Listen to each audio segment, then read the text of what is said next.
I think it's really about understanding the driver of each individual candidate that they're talking to. You know, you can't take a blanket approach to a market where, you know, there's multiple opportunities available and think that you're going to be successful. I think that clients need to sit down and understand what a candidate's career drivers are and talk to those drivers and make sure that they can actually support those drivers in their business. I think there's a tendency there for candidates to go, hey, yeah, I can do that job, without really finding everything out about the job. And I think equally there's a tendency there for employers to go, yeah, we need a site manager, he's got a site manager on his CV, we kind of know of him from around the traps, let's offer him a job, without really making sure that that's an employment relationship which is actually going to last and be fulfilling for either party. Because I think anyone who's astute at the moment that's running a recruitment pipeline on behalf of their business will not only be thinking about attracting the right talent, but also about retaining the talent once they've got them on board. And I think there's a lot of people in construction that I know that are looking for work are doing so because they were hired a year or a couple of years ago on the basis of, I guess, projects that they thought were coming through or promises that were made on behalf of their employer from a career perspective that just either haven't eventuated or haven't been kept. And those people are always going to move.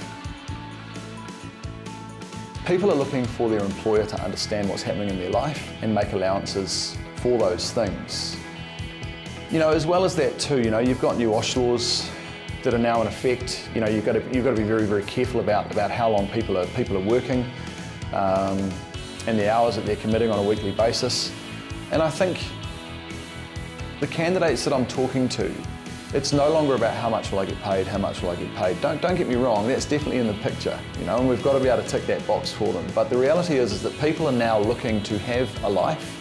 You know, the days of working a 7-hour week on behalf of their employer, there's someone else that's going to offer them the same money for a 50-hour week.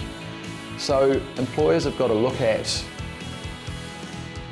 what are they doing for their people that transcends just paying them a salary. I don't think it's so much the recruitment sector that's got to change. I think it's more the company's attitudes to recruiting. I think that's got to change. All too often, we're going and talking to you know, decision makers inside construction companies, as an example, that their business has vehemently changed. You know, the way that they're doing things are different, still based on the same principles, but you know, the way that they're building things have changed. You know, the way that they're running their businesses have changed, but their recruitment model has stayed exactly the same. And the market is changing. And unless companies are going to change with that, I really worry for how they're going to do with attracting and keeping skilled staff. Because there's still too many people out there that are reliant on listing roles with multiple agencies and getting 40 or 50 CVs of you know, and focusing on quantity rather than quality. They have no proactivity whatsoever. You know, they still have an HR person handling their recruitment who's really not qualified to do so.